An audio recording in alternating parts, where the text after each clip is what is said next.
참 예수님, 네, 부활 제2주일 우리는 하느님 자비주의를 이렇게 보내고 있습니다.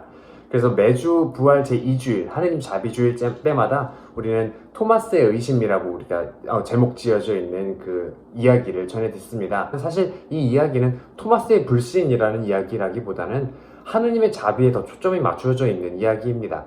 그래서 우리가 인간이기 때문에 아무렇게도 우리와 같은 이런 부족한 모습을 보이는 토마스의 모습에 더 포커스를 맞추어서 이렇게 이 이야기를 바라보게 되는데, 사실 하느님의 자비에 초점을 맞추어서 보면 예수님께서 부활하신 이후에 지금 쭉 이렇게 우리가 일주일 동안 복음 내용을 여러 가지 이야기를 전해 들었고, 그리고 오늘 토마스의 이 불신앙 이야기를 전해 들으면서 하느님의 자비가 이 사람들에게 어떻게 표현되고 있는지를 함께 조명해 볼 수 있는 그러한 맥락 안에서 이제 오늘 복음이 우리에게 전해지는 게 아닐까 싶어요.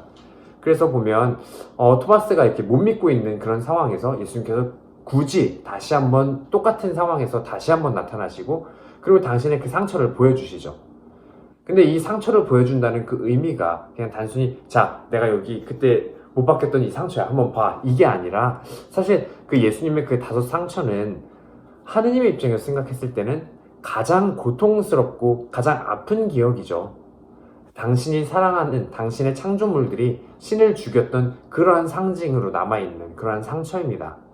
하느님의 입장에서 볼 때 우리가 인간의 어떤 감정을 투영해서 하느님의 그런 마음을 감히 헤아려 본다면 참 배신감이 들 수도 있는 그러한 상처이고요.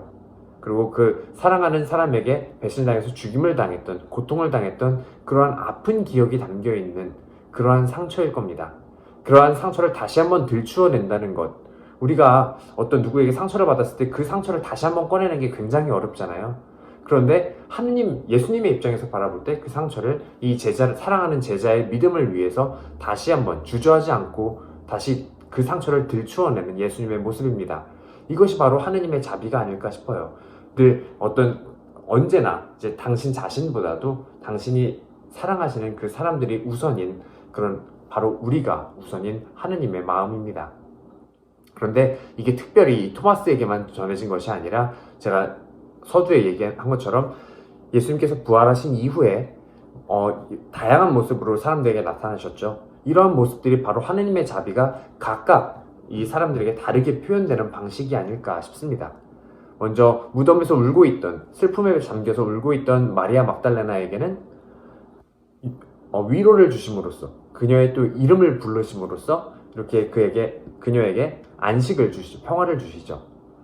그리고 엠마오로 가고 있던, 풀이 죽어있던 그 2 제자들과 함께 하시면서 그들이 깨닫지 못하고 있는 그런 상황에 깨달음을 주십니다. 그래서 당신의 부활을 깨닫도록 그들을 이끌어 주시죠. 그리고 유다인들이 무서워서 숨어있던 그런 당신 제자들의 한가운데에 나타나셔서 가장 먼저 하신 말씀이 평화가 너희와 함께 였습니다. 그래서 이 두려움에 잠겨있는 이들에게는 당신의 평화를 불어넣어 주심으로써 그렇게 하느님 자비를 체험하게 하십니다. 그리고 오늘 복음에서 불신앙으로 가득 차 있던 그 토마스에게 당신의 상처를 들추어내는 것까지 서슴지 않으심으로써 그에게 믿음을 다시 불어넣어 주시죠.